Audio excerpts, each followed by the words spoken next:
Hi, this is Robbie from Casper, Wyoming, and you're listening to Two Broads Talking Politics.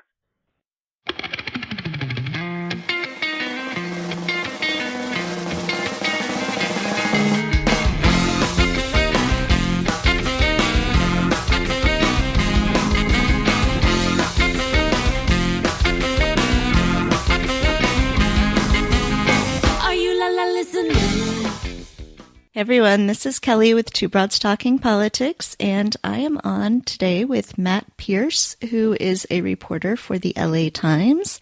Hi, Matt. Hey, Kelly. How's it going? Great. So, Matt, earlier today, we're recording this on Tuesday, and earlier today you announced that after 6 years on the national desk of the LA Times, you soon are going to start covering the 2020 presidential campaign. So, congratulations. Thank you. Thank you so much on that. And so part of you announcing that, you asked on Twitter, maybe other places too, but I saw it on Twitter, for people to fill out a survey about how they would like you to cover the presidential election, which I gather has been very popular. Yeah, I've actually gotten about 2,200 responses so far, which is great. I actually wasn't anticipating getting that many. I was hoping for something like 900, which is something like what a normal poll would look like. And this isn't really like a scientific thing. That I just have this idea that I wanted to hear from readers and people who followed me on social media. What's going to be really important to you for this election, especially this primary race, where there's just a ton of Democrats, the field's wide open. You have a lot of candidates discussing really big ideas and shifting the direction of or proposing shifts to the Democratic Party. And I also get the sense that there's a lot of resentment towards, mainstream media. And I count myself among that group. I work for a very traditional news organization. Our philosophy on journalism is basically that we're trying to cover it for the broadest possible audience. So, it's not like a partisan news organization where the goal is to sort of pursue like a particular, party's value or something like that. And the interesting thing about that is, especially over the last decade or two, as, America has kind of grown increasingly fragmented, very divided, that like news organizations like ours have this really tenuous place, in terms of covering elections and doing the kind of like very, you would call it like middle of the road journalism that we've always done. And it's, and that's tough as a journalist because I see that, where the winds are kind of blowing in terms of the kind of journalism that a lot of people want. But, I still think there's value in this kind of journalism where, fair and stay impartial as much as possible. But at the same time, like, I want to be responsive to the people who are actually reading my work. And, especially, with the sort of the trends in the newspaper industry right now, like, I want to know, like, what kind of journalism will people actually pay for? Like, and so that's how I came up with this idea. What does it look like to cover a presidential campaign? You're not covering an individual campaign, you're covering sort of the 2020. What's it look like? What is that? I mean, in a way, what you're asking for is going to shape that, but what in general would that look like? A point in a race that's really interesting, which is there are literally so many Democrats in the field that they outnumber the number of political reporters that we have to cover this election. And so that means that you can't do the normal thing of, we're going to assign so-and-so to cover, such and such candidate, and there's going to be a more reliable sort of routine relationship there, which is what I think often is the case, especially later in the campaign when you're only down to a couple of candidates. But in this race, you're talking 20 or more Democratic candidates. You instead have to focus your coverage a little bit more on themes that are really important to the public and which are, sort of these signposts. Like an election is basically a snapshot of where America is sociologically. And so, I'm personally, like, I'm not a career political reporter. This is my first time covering a presidential campaign. I'm really interested in how this process can be viewed as a lens for like where America is right now on issues like, race and class and, how people feel about guns or abortion or climate change. How do they interpret the things that are happening in their lives and transform it into some kind of political context? So, the answer is we're going to look at the themes that are really important to people. And that was one of the goals of, putting out this survey. Like one of the one of the prompts I had was, what are your 5 biggest deal breakers if a candidate disagrees with your position? And so I had a lot of the traditional issues on there, like, guns, abortion, healthcare, immigration, climate change. And the concept was on that is like, I wanted to know essentially, like, where are the areas I should be focusing my attention, because those are the areas that people have told me are really important to them. Have you started to look at the results at all yet? Yes, I've looked at some preliminary responses for the survey. So people are still responding right now. It's been up for about, I guess, maybe 14 hours or so. But it's like a clear picture is like emerging pretty quickly. It's like overwhelmingly the respondents are Democrats. That's not really surprising, because those are the people who are really interested in hearing about an election that's happening, a year and a half from now. But the interesting part, so on the hot button issues, the number one issue that people said that they cared about was climate change. It was something like 75 or 77% of respondents, at least in my survey. Again, this is not scientific. These are just, people who, follow me on social media or saw my prompt and, have self-identified and mostly as Democrats. So their number one important issue, their biggest deal breaker, was climate change, relatively closely followed by healthcare. So that, I think, tracks relatively closely with, I think, what you saw in that last primary or that last midterm election, where the Democrats in particular had a lot of success running on healthcare as an issue. And so that, that's really interesting to me. And that's really useful too, because, in this upcoming election, there's going to be this big question for whoever the Democratic candidate is. How do you run against Donald Trump? Do you run on this question of, Donald Trump being unfit for office, these issues that were kind of uncovered in the Mueller investigation, or issues about, questions about his behavior or his fitness for office or so on? Or do you run more on policy issues that people say that they're really passionate about?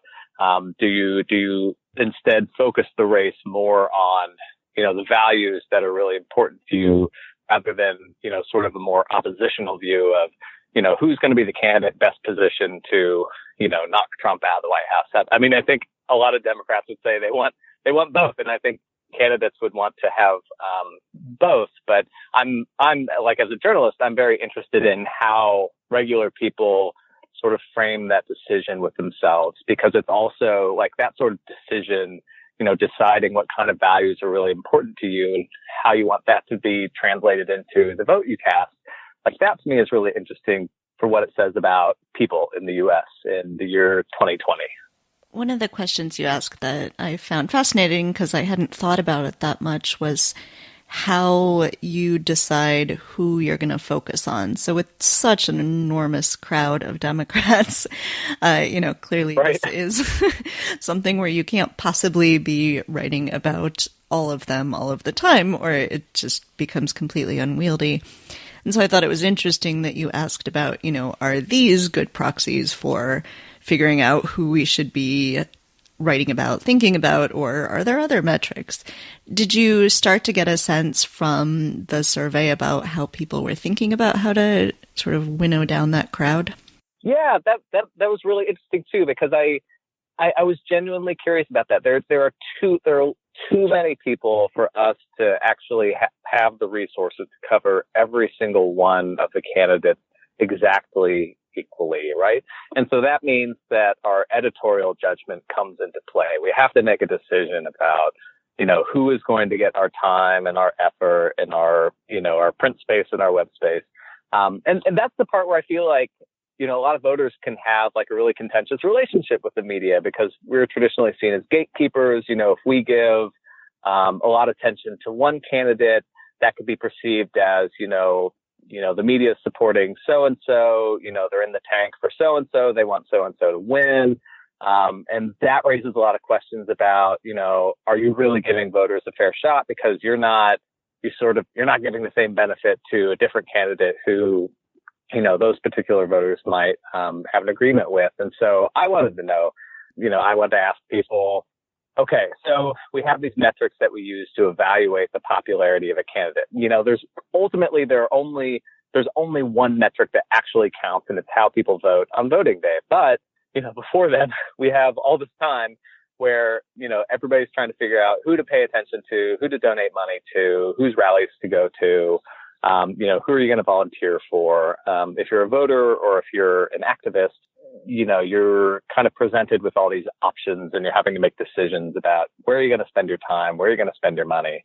And there are these metrics out there that we use kind of as proxies for voting. And it's, campaign donations, it's telephone polls, it's, endorsements from party leaders or, local mayors or, state legislators, that sort of thing. So I was like, are those fair metrics for using those as proxies to say like, okay, such candidate A, they've raised a bunch of money. They seem pretty high in the polls. They've gotten some key endorsements. Is that a fair metric, to make a decision where I could say, you know what, I'm going to spend more time covering that candidate because they seem like, they've got a lot of momentum and, they could be the nominee. And therefore, we're kind of going to make this prediction that we need to spend time talking about that candidate. And actually kind of surprisingly, like the survey responses I looked at first, they're like, yeah, actually that's fair. And that was kind of nice because I was honestly expecting slightly more,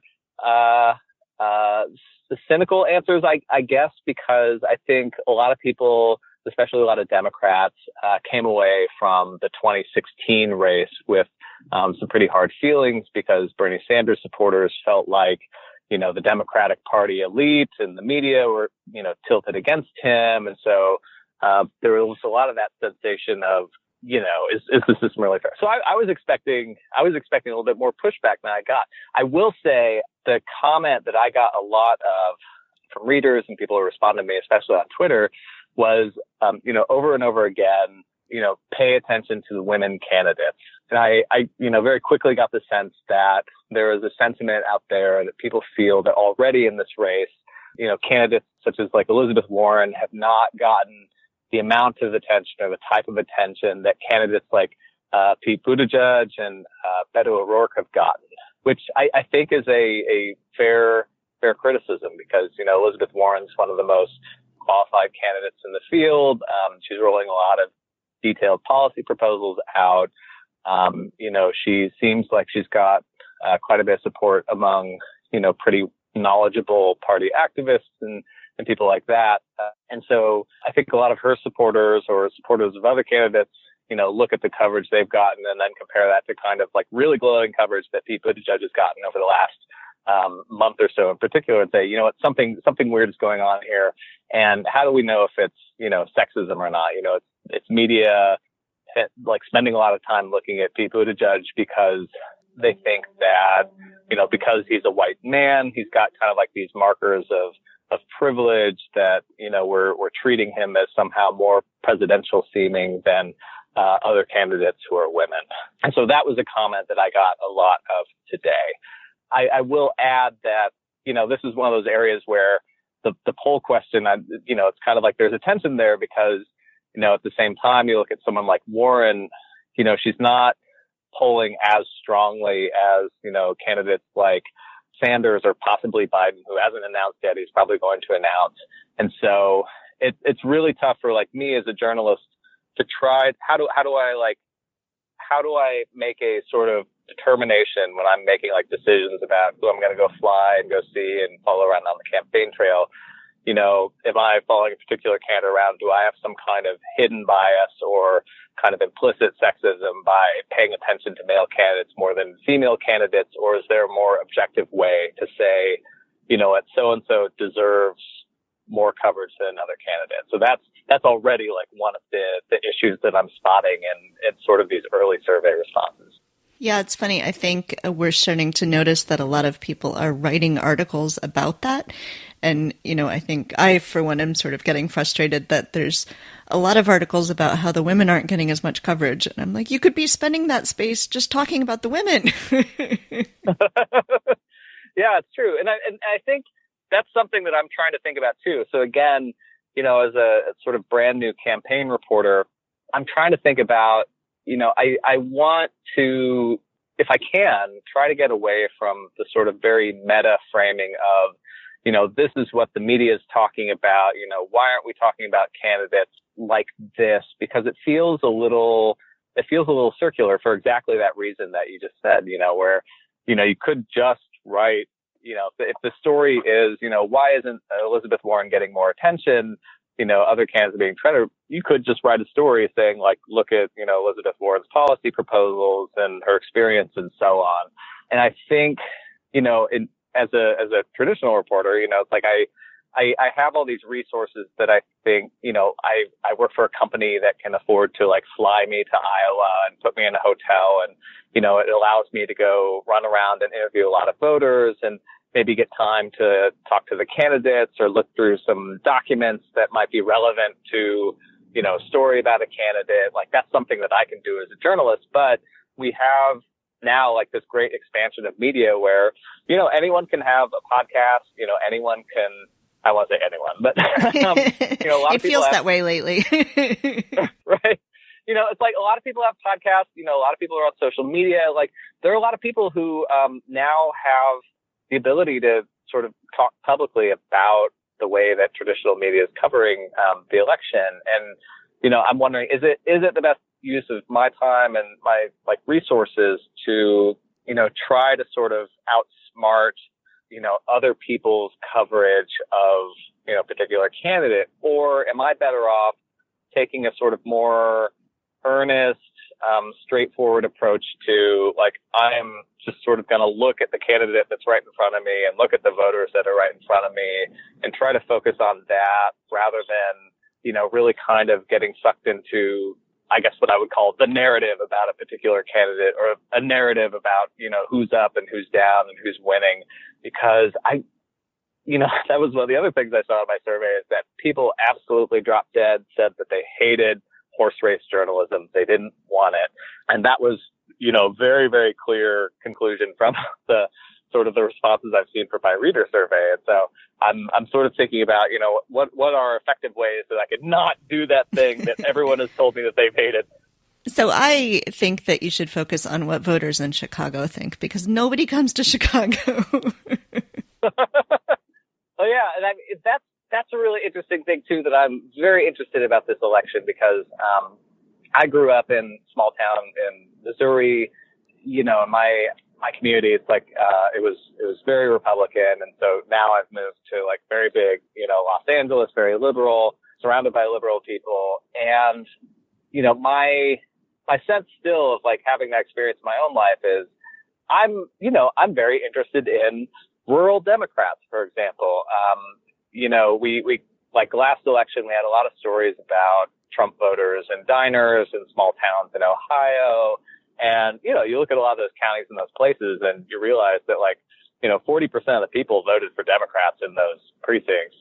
But you don't really see profiles about this giant part of the population that's, out in a part of the state that's not traditionally associated with Democratic politics, but nonetheless, contribute pretty significantly to the votes in the population of the state. And, on the other side of that, you have these really big cities like Chicago and like LA and New York that don't really get a lot of attention, kind of, I think, because I don't know, like a lot of news outlets like ours were based there. And I sometimes feel like the passive assumption is that, okay, we kind of understand what LA is. Let's go out, outside of our big cities and go see what the other people are thinking about and talking about. And that's also kind of a crazy way to cover politics, because, my readers aren't just in LA. They're all over the place. Everyone has internet now. Almost everyone has internet now. And at the same time,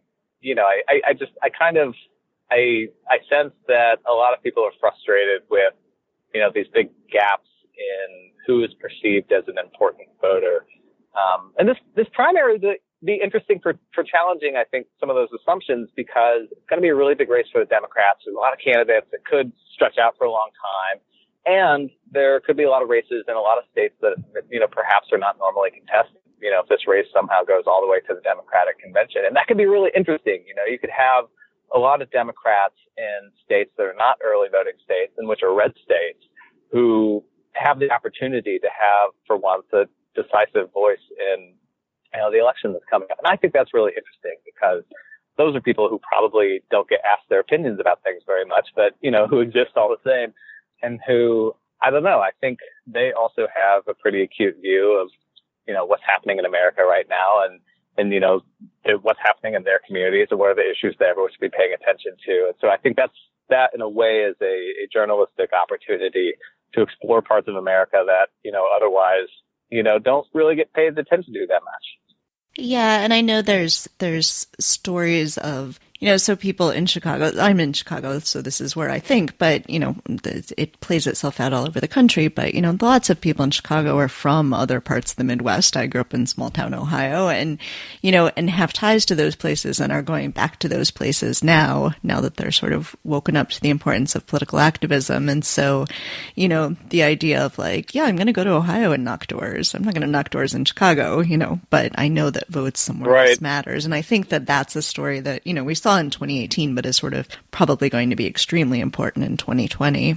Yeah, I'm interested in that, and I'm kind of curious. There's going to be a lot of battling inside the Democratic Party for resources among the various presidential campaigns. The presidential race is going to be the big one that everyone's paying attention to. But I'm a little bit curious whether that's going to have either a ripple down effect or, kind of the opposite effect for down ballot races in Congress, where, in 2018, you have a lot of these activists who are traveling all over the place, people who maybe hadn't, canvassed before and who had become sort of first time, political activists knocking on doors and asking people to vote for certain candidates. Are they going to be doing that for presidential candidates now? Are they also going to be doing that for congressional candidates? Is there going to be any kind of side effect from, this really big battle that's going to be happening at the very top of the ticket, either positive or negative for people down ballot? And that's one of those places where, as like, a baby campaign reporter, I don't really know, because I don't have, past reference points for that. But that's one of the things I'm going to be curious about. Do people, still, what is people's relationship with politics outside of the presidential sphere? And that's one of the things that I picked up in my survey as well. I asked people, where are you from and what is the issue in your community that is most important that you think is most overlooked by the national media?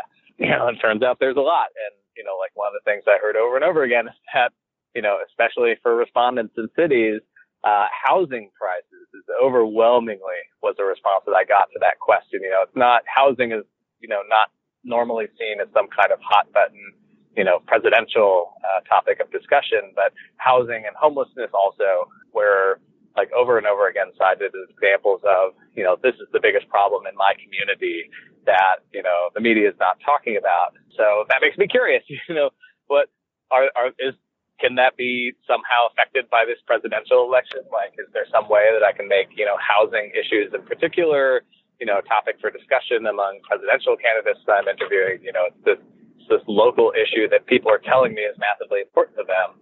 And it also makes me wonder, once this election is over, like what happens to all these activists? Do they community organizing in their own communities? Do they continue to focus on federal politics? What are the after effects of this sort of intense political moment that we're in right now? Do people become hardened career activists, or, is this more of a, became a pragmatic moment for a lot of people where they said, okay, we're going to organize to counteract Trump, but, we're maybe not going to be as involved in politics locally after that. Like, that's stuff that I want to know as a reporter after this election is done. Well, I'm sure I could talk about politics and political reporting all night, but is there anything else that you wanted to make sure we talk about? No, and that's a really great question, because that's actually my favorite question as a reporter. It's always at the end of my phone calls. Is there something that I forgot to mention that you think is really important? I was just sitting here thinking, no, I've been talking a lot, actually. This is really funny because I'm not normally the one getting interviewed, so this is fun. But no, I mean, it's going to be a huge race. It's going to be really complicated. I get the sense that, political reporting, like the campaign time, is really hard. And, there are a lot of people who probably aren't going to be happy with, like, some of the things I'm going to do, just because it's not going to favor one candidate over another. And so for me, just as a journalist, I am excited, but also kind of humbled by this opportunity, because I want to be accountable to the readers who are actually following my work and who are reading my stuff. And, I wanted to give them a chance to say, like, okay, right here at the outset, like, I want you to have some buy-in into what I'm doing and have a seat at the table and tell me what's important to you. And, if I screw that up, those people will be able to say, like, hey, we told you what was important to us and you, like, didn't pay attention to it. And so I see that kind of as an accountability mechanism for myself to say, okay, don't get lost in kind of all the chaos of the presidential campaign, the chaos of Twitter. Instead think back to, here's what this giant group of people told me was important to them, and then use that as a reference point for what I'm going to be doing. So I've got my fingers crossed, and I'm hoping that it works, because it would suck if it didn't. Well, I'm excited to see the articles that come out of it. And, if you need a crash course on the candidates, you can read along with us on our Democratic Presidential Candidate Book Club. Wonderful. Well, thank you so much for having me on. I appreciate it. Thanks for listening to Two Broads Talking Politics. Our theme song is called Are You Listening? Off of the album Elephant Shaped Trees by the band Immunuri, and we're using it with permission of the band.